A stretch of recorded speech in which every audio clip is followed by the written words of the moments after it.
السلام عليكم، كنتمنى انكم تكونوا بخير وعلى خير كيف ديما. معكم هشام من قناة هشام سكولين للفيزياء والكيمياء للسنة الثانية بكالوريا جميع الشعب.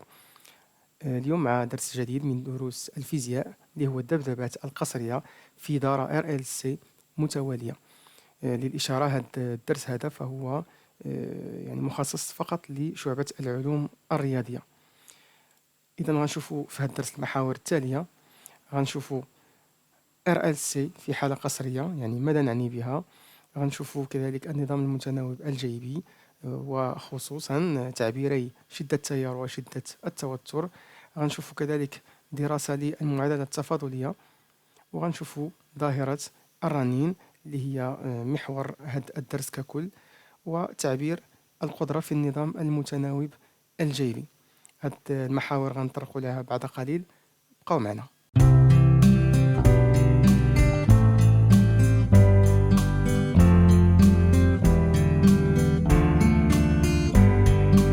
دونك الهدف ديالنا في هذا الدرس هذا هو الحصول على ذبذبات اللي هي كتكون في النظام الدوري، بحال كيف ما شفنا في الذبذبات الحرة RLC.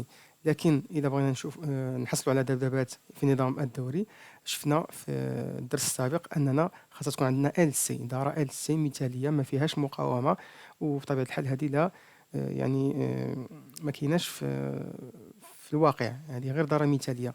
دونك حنايا خاصنا نشوفوا واحد الحل اللي نديروه باش تكون عندنا مقاومة في هاد الدارة هادي، ومع ذلك يكون عندنا ذبذبات جيبية اللي هي دورية في النظام الدوري.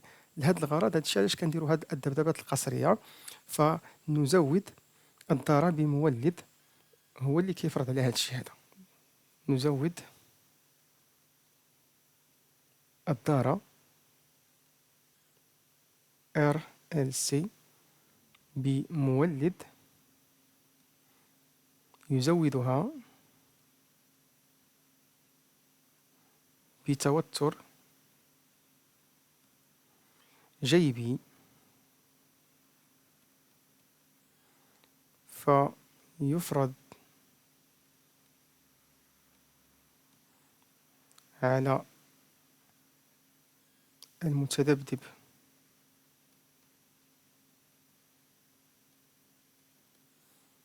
RLC نظام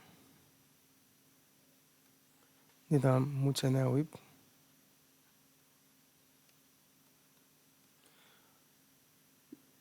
جيبي وقصري.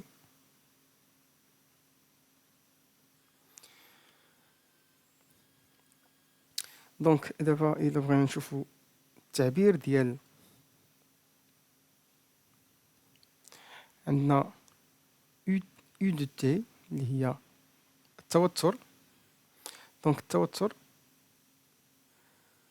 وعندنا كذلك شدة التيار.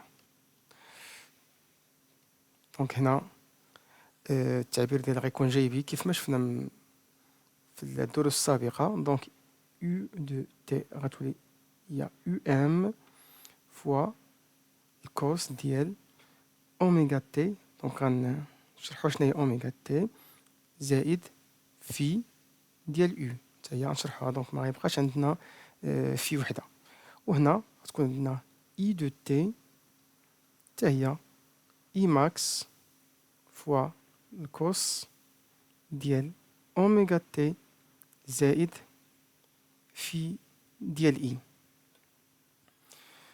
دونك كيف ما كتعرفوا ف يو ام هي القيمة القصوى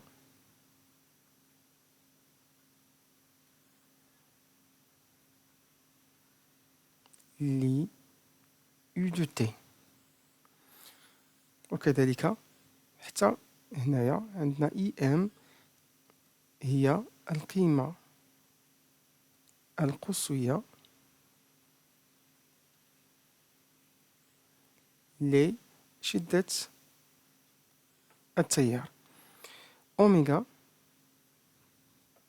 هي النبض الخاص أو لا نبض التوتر، واللي هي كتساوي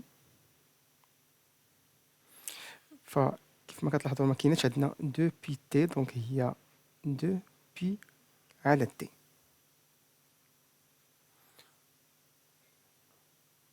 دونك اوميغا عندنا هاد في، دونك عندنا في ديال يو. في ديال يو هي الطور ديال يو دو تي عند أصل التواريخ.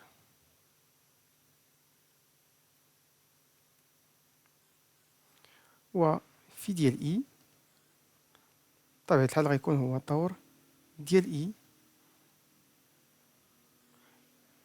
عند أصل التواريخ.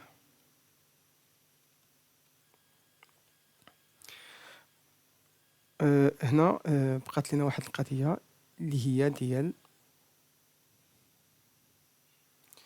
دونك غنشوفوها في الصفحة الموالية ديال شدة التيار أو لا التوتر الفعالة. دونك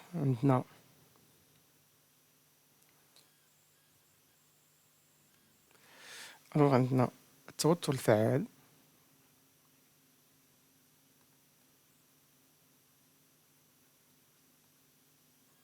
وعندنا الشدة الفعالة.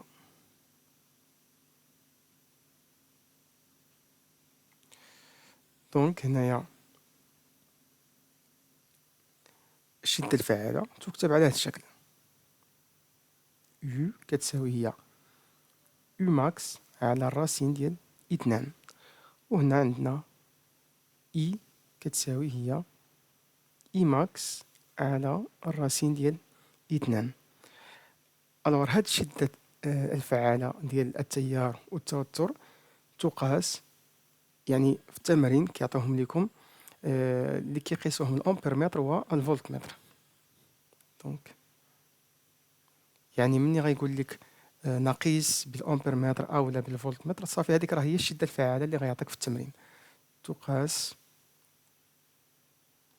هذه المقادير الفعاله بالفولتمتر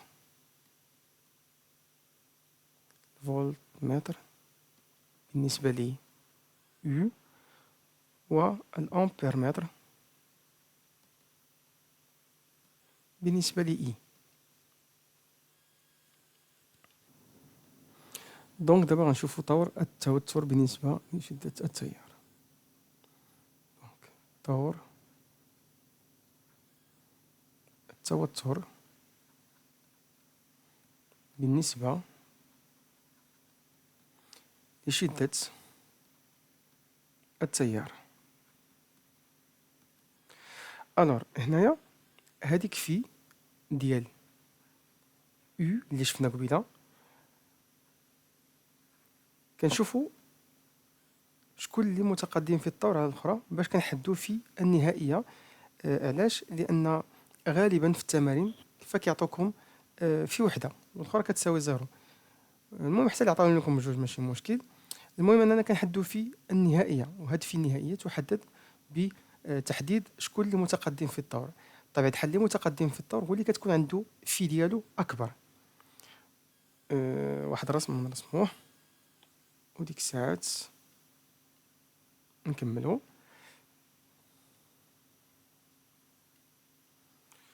داكور، دونك نرسمو واحد المنحنى.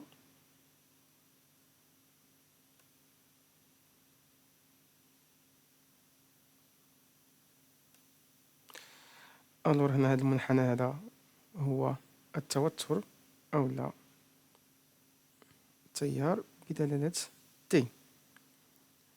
دونك هنا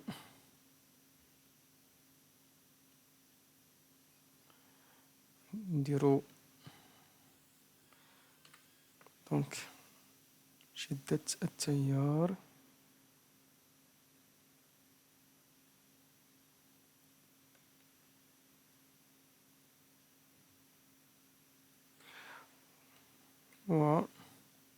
وشدة التوتر.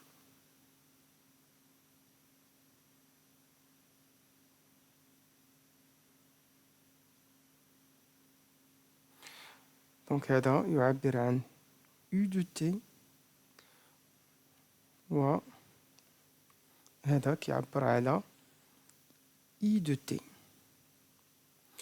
هنا عندنا القيمة القصوية اللي يوصل لها شدة التيار، وهذه القيمة القصوية اللي كتوصل لها التوتر، عفوا U ماكس. دونك باش حنايا نحدو هاد فرق الطور، شنو كنديرو؟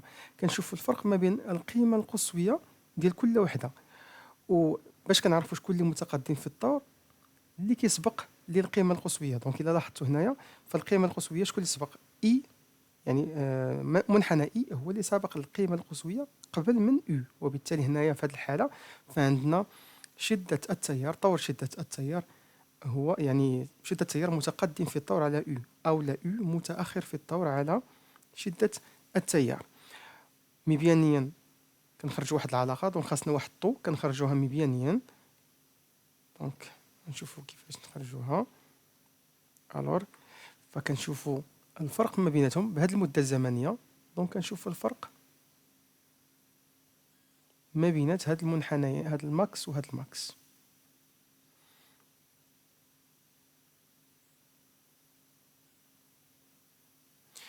دونك هذه هي اللي كتعطينا طو. دونك هذه هي طو. دونك هاد الطو هذه هي الفرق، وهاد الطو هذه كتربطها علاقة مع في، يعني في الكلية. دونك في هي القيمة المطلقة ديال في كتساوي هي 2 بي على تي فوا طو، أو لا بما أن هذه هي أوميغا، دونك أوميغا فوا طو. دونك هاد العلاقة هذه كنستعملوها لتحديد في. دونك هنايا كيف ما قلنا إذا كانت في أصغر من صفر، بحال هاد الحالة هذه، هاد الحالة هذه شنو عندنا؟ عندنا أن في ديال أو متأخر في الطور على إي، وبالتالي فهذه غتكون سالبة. دونك القيمة المطلقة غتخرج في غتخرج سالبة. دونك هنايا كتكون أو متأخرة في الطور على إي. وإذا كانت في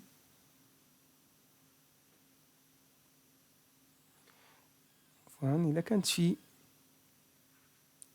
أكبر من زيرو فكتكون أو متقدمة في الطور على إي. إذا كانت في كتساوي الصفر فبطبيعة الحال أو و إي دونك كيكونوا على توافق في الطور.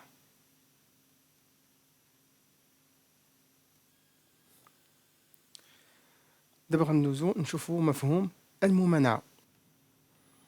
دونك الممانعة كنرمزو ليها ب زد. دونك الممانعة، دونك درنا واحد التجربة. الور نرسمو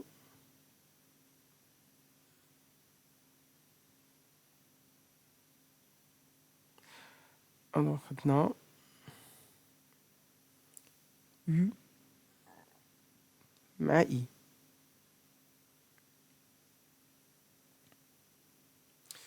دونك فاش بدينا كنغيرو في التوتر ديال المولد وكنعبرو كنقيسو شدة التيار، فلقيناها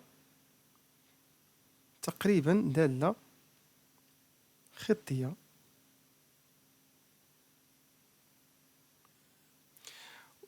وفاش غيرنا التردد لقينا نفس الشيء، غير هو لقينا شكل آخر داير بحال هكذا، حتى هو دالة خطية. دونك التعبير ديال هاد الدالة الخطية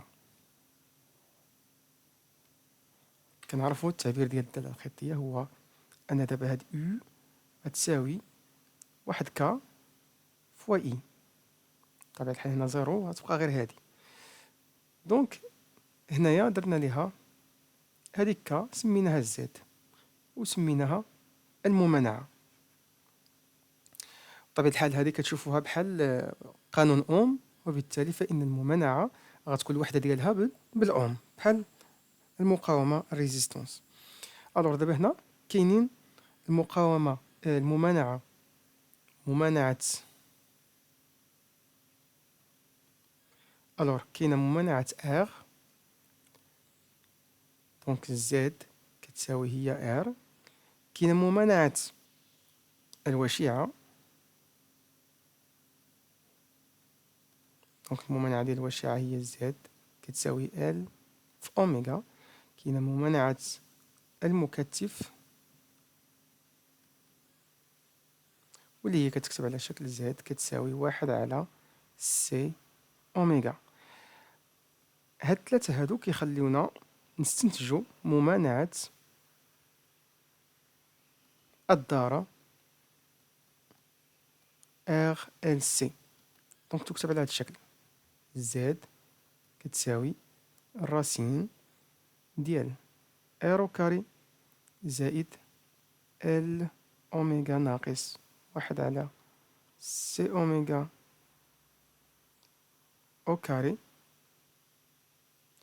دونك هنا كتلاحظوا إلا بغينا المقاومة، إلا بغينا الممانعة ديال المقاومة، فهادو غنديروهم كتساوي زيرو، غيبقى الراسين ديال ار أو كاري غتبقى هي ار. عاوتاني إلا بغينا ديال الوشيعة الآخرين كلهم كنديرهم زيرو. دونك إلا حفظتو هادو غتعقلوا على هاد التعبير.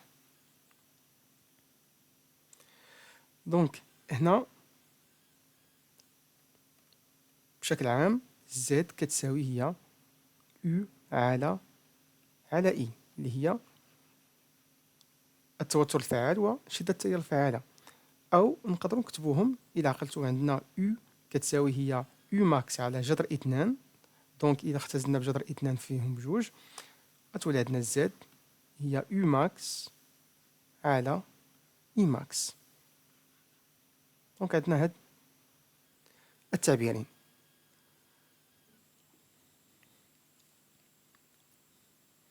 دابا ندوزو الدراسة ديال المعادلة التفاضلية.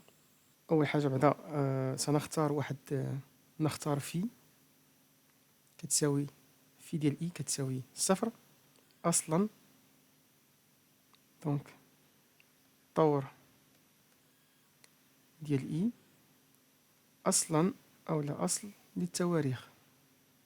وهذه كيعطيو لكم بزاف، ما كيعطيوكمش يعني في الغالب ما كيعطيوكمش في ديال إي وفي ديال أو، غير لتسهيل الأمر فقط. دونك حسب قانون إضافية التوترات اشنو عندنا؟ عندنا U كتساوي هي U ديال R زائد U ديال L زائد U ديال C. دونك إلا كتبنا غنكتبو U كتساوي هي R فوا I زائد L فوا الديريفي ديال I بالنسبة للزمن زائد U ديال C. ألوغ هنايا لأول مرة غنستعملو الأصلية، الدالة الأصلية. دونك في الكهرباء كلها ما درناش الدالة الأصلية. هنايا غنكونو مضطرين أننا نديرو الدالة الأصلية. كنعرفو أن إي كتساوي هي سي فوا الديريفي ديال يو سي بالنسبة للزمن. دونك إلا درنا الدالة الأصلية غتكون عندنا يو سي كتساوي هي 1/C الراسين ديال زيرو حتى لتي ديال إي دي تي. وعندنا التعبير ديال إي بالنسبة للزمن كيساوي هو إي ماكس فوا الكوس ديال أوميغا تي زائد زيرو، يعني في كتساوي زيرو. دونك دابا إلا عوضنا في نسميو هادي نسميوها واحد، دونك نعوض في واحد. ألوغ نعوضو بإي وغنعوضو ب هاد الدالة الأصلية. دونك غندوزو للصفحة الثانية. دونك عندنا U كتساوي هي R فوا إي زائد L فوا الديريفي ديال إي بالنسبة للزمن زائد يو سي. دونك عوضنا يو كتساوي الوغ هنايا ار فوا اي اللي هي اي ماكس فوا الكوس ديال اوميغا تي. الديريفي ديال هذه هي ناقص، يعني حيت عندنا الكوس دونك غتولي سين، دونك غتولي ناقص ال فوا اي ماكس فوا غنخرجو ديك الاوميغا فوا السين ديال اوميغا تي زائد الوغ هذيك اصليه ماشي مشتقه، دونك عندنا واحد على سي بعدا وخاصنا نخرجوا واحد اوميغا باش ملي نديرو المشتقه تمشي مع هاد الاوميغا هادي، غتبقى عندنا اي ماكس فوا سين ديال اوميغا تي. دونك نعلم ان الوغ عندنا جوج اللي كتعرفوهم بزاف. دونك الا كانت عندنا سين ديال اكس، فاذا بغينا نديرو التعبير ديالها بالكوس فكتولي هي الكوس ديال بي سور 2 ناقص اكس. وكذلك اذا كانت عندنا ناقص سين ديال اكس فكتولي لنا بدلالة الكوس هي الكوس ديال بي سور 2 زائد اكس. دونك هاد الجوج هادو غنعوضوهم هنا، فهاد ناقص السينوس ديال اكس غنعوضوه بهادي، وهاد الكوس بي موان بي موان اكس تا هي غنعوضوها. دونك كتولي عندنا في الاخر، يعني غنعوضوها في السين تا هي، دونك كتولي عندنا في الاخر يو كتساوي الوغ الاولى غنخليوها هي ار فوا اي ماكس فوا الكوس ديال اوميغا تي زائد ال فوا ال فوا اوميغا فوا اي ماكس فوا كوس ديال اوميغا تي زائد بي سور 2 زائد واحد على سي اوميغا فوا اي ماكس فوا الكوس ديال بي سور 2 ناقص اوميغا تي. دونك هذه هي المعادلة التفاضلية اللي عندنا، وهاد المعادلة غير مطلوب حلها. دونك الحل ديالها كيكون في معلم فريني، دونك نتوما ما بقاش عندكم في المقرر ديالكم. دابا ندوزو لحاجة أخرى، ندوزو لظاهرة الرنين. دونك بالنسبة لظاهرة الرنين ف تحدث، نكتبو بعدا، دونك تحدث ظاهرة الرنين الكهربائي بطبيعة الحال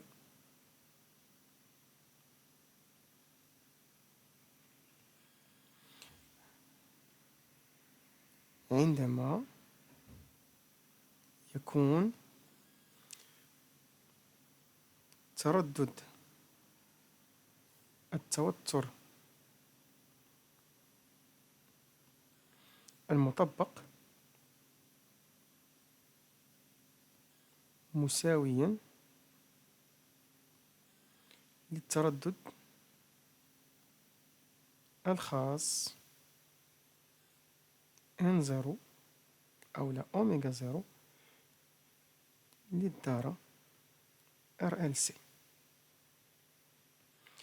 دونك كيكون عندنا ان كتساوي ان زيرو،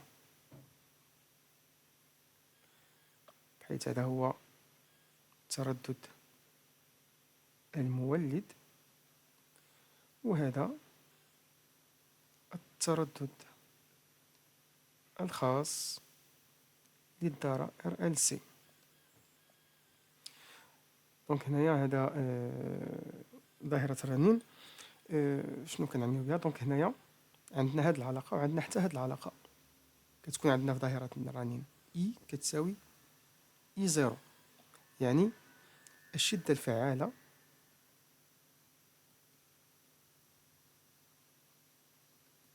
تكون قصوية.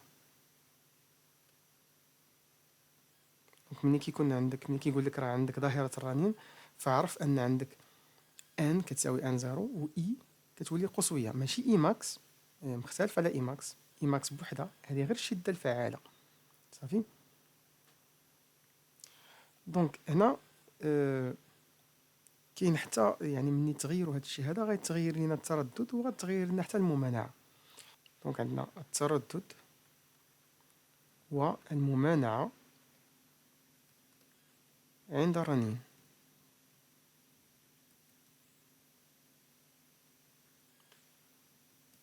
كنعرفوا أن الزد كتساوي هي قلنا يو الشدة الفعالة على الشدة الفعالة. دونك عند الرنين الشدة الفعالة كتساوي اي زيرو قصوية، يعني أن اي زيرو كتساوي هي يو على الزد، كتساوي هي يو على الراسين يعني ممانعة الدارة ككل ار او كاري زائد ال اوميغا ناقص واحد على سي اوميغا او كاري. دونك عند الرنين تكون اي زيرو قصوية. دونك إذا كانت قصوية فاي زيرو كتساوي هي كيف ما كتبنا هي يو على الزد، فكيفاش خاصها تكون الزد دنوية، والزد هي ار او كاري زائد هذاك العدد. دونك إذا بغات تكون دنوية خاص هذاك العدد اللي هو ال اوميغا، هذا العدد ال اوميغا ناقص واحد على يعطينا يعني هو عدد موجب، دونك يعطينا اقل عدد موجب اللي هو صفر، وبالتالي غتبقى عندنا ار او كاري، الراسين ار او كاري هي ار. دونك هنايا غتكون عندنا، وبالتالي غتولي عندنا زد كتساوي ار. دونك هذه هي الممانعة. وكذلك دونك قلنا غتكون عندنا ال اوميغا ناقص واحد على سي اوميغا كتساوي زيرو. اش كيعني هذا؟ كيعني ان ال اوميغا كتساوي واحد على سي اوميغا، بمعنى ما غنختزلوش ب ال اوميغا اتونسيون، دونك غنطلعو هنايا غتولي ال اوميغا او كاري، وبالتالي غتولي عندنا اوميغا او كاري كتساوي هي واحد على ال سي، او لا الراسين ديال واحد على ال سي. دونك نديروها اوميغا هي واحد على الراسين ديال ال سي. هذا هو تعبير بطبيعة الحال. قلنا نقدروا نديرو لها زيرو لانها تعبير يعني ان كتساوي ان زيرو عند الرنين. دونك دابا نحدو طور او بالنسبة ل اي. الوغ بالنسبة للطور دونك قلنا انه عند الرنين عندنا ال اوميغا فكتساوي واحد على سي اوميغا، وبالتالي فغتكون عندنا U و I على توافق في الطور.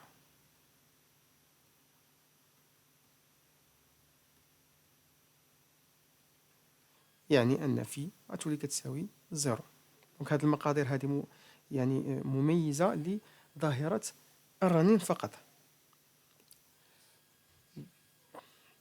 دابا غنشوفو المنطقة الممررة ذات ناقص 3 دي بي. هاد المنطقة تعرف بأنها مجال الترددات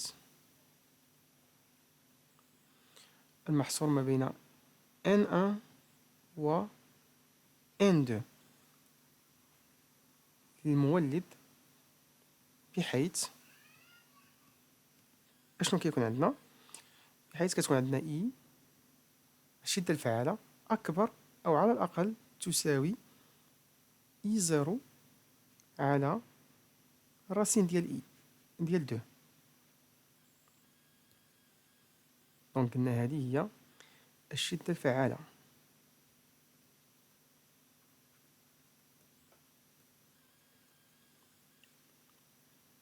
بطبيعة الحال اي زيرو هي الشدة الفعالة للتيار عند الرنين. الوغ دونك ملي كنرسمو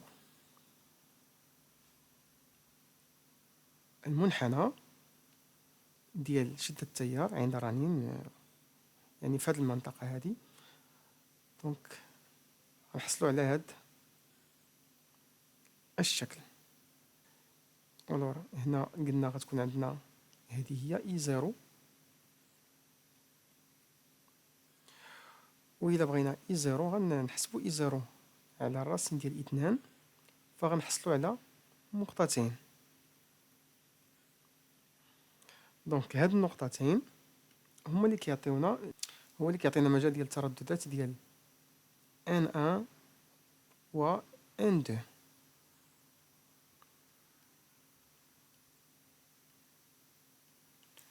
هنا عندنا ان ان وهنا عندنا ان دو. بطبيعة الحال عندنا ان زيرو قلنا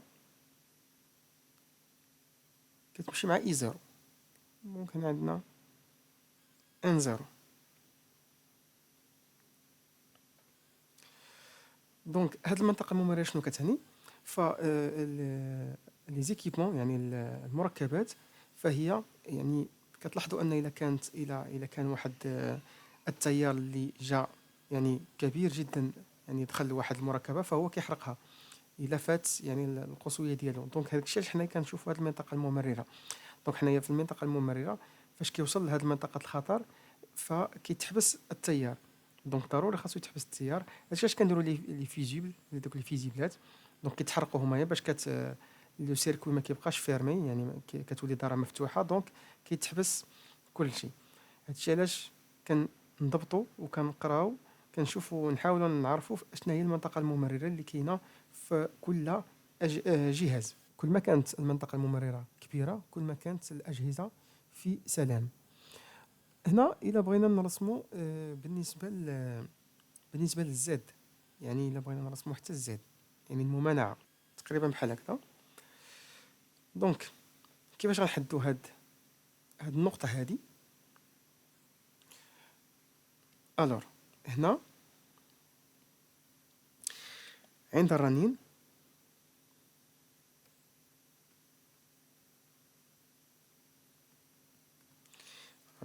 عندنا اي زيرو فهي كتساوي U على R هي الزد عند الرنين، يعني أن اي زيرو على الراسين ديال اثنان فهي كتساوي U على الراسين ديال اثنان فوا R. دونك بمطابقة هاد العلاقتين يعني هي كتساوي E، دونك بمطابقة هاد العلاقتين E كتساوي U على الزد. دونك الزد هنايا هي بكل بساطة الراسين ديال اثنان فوا R. وكنمشيو هنايا وكنشوفوا فين غتكون عندنا الراسين ديال اثنان فوا R، مثلا هي هادي. دونك هنا كنحدو المنطقة الممررة.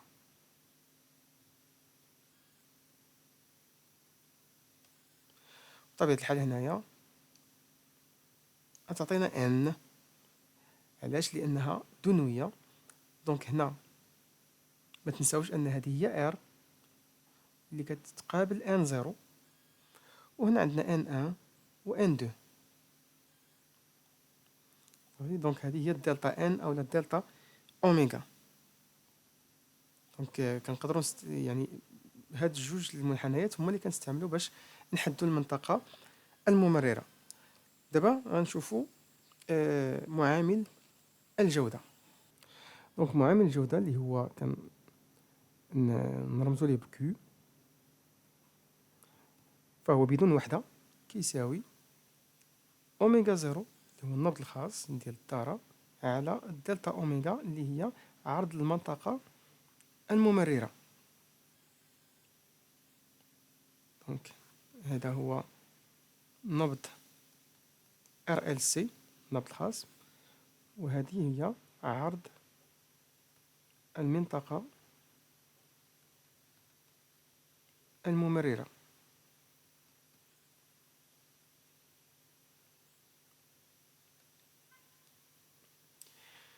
دونك هنا كيف ما قلت لكم هنايا خاصها تكون كبيرة هاد المنطقة الممررة باش يكون الخطر زائد.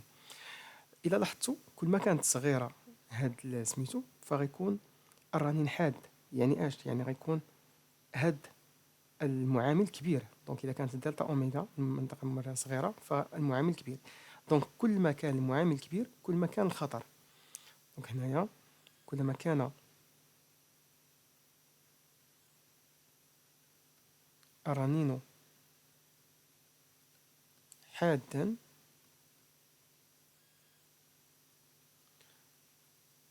كلما كان أو لا كانت قيمة معامل الجودة كبيرة.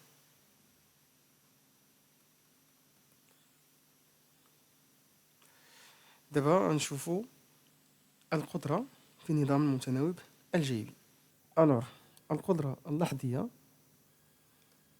فهي ببساطة كتكتب على هذا الشكل هذا. دونك بدون ما ندخلو في التفاصيل ديالها، لأن ما اللي كتهمنا هي الأخرى، القدرة الكهربائية المتوسطة. دونك كتساوي هي U فوا I عامل لي الكوس ديال 2 أوميغا فوا تي زائد في زائد الكوس ديال في.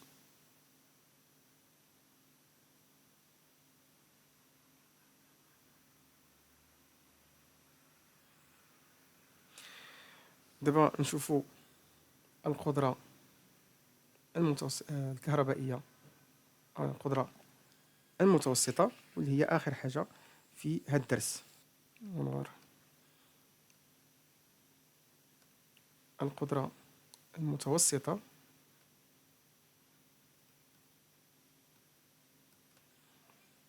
دونك تكتب على هذا الشكل هذا.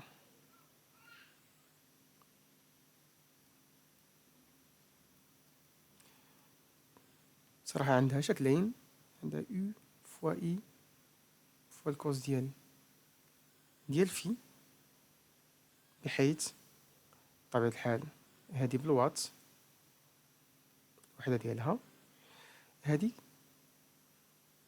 كتسمى S أولا القدرة الظاهرية.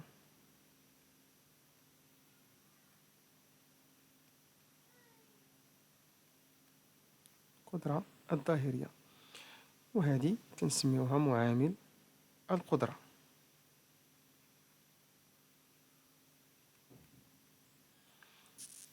لكن كاينة علاقة أخرى اللي هي تستعمل كثيرا، اللي هي R فوا I فوا I أو كاري، بحيث أن I هي الشدة الفعالة. الشدة الفعالة، وما تنساوش أن R هي المقاومة الكلية، ماشي غير المقاومة ديال الموصل الأومي، المقاومة الكلية يعني حتى ديال الوشعة زائد ديال الوشعة للذرة RLC. دونك إذا كتلاحظوا هنايا القدرة الكهربائية تتعلق فقط ب R، يعني بالمقاومة. إذا هنا نقدروا نديروا واحد الاستنتاج.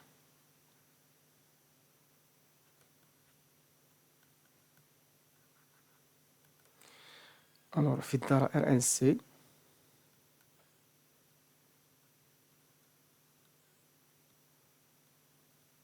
متوالية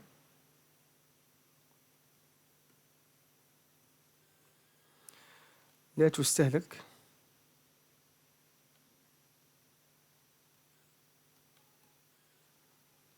القدرة الكهربائية المتوسطة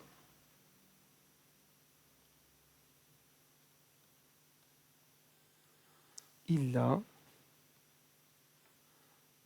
من طرف المقاومة.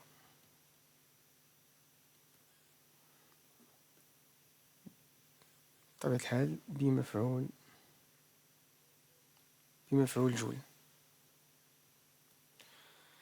دونك كنتمنى أن هذا الدرس هذا يكون يعني فادكم وزادكم إضافة إلى درس آخر إن شاء الله، وشكرا.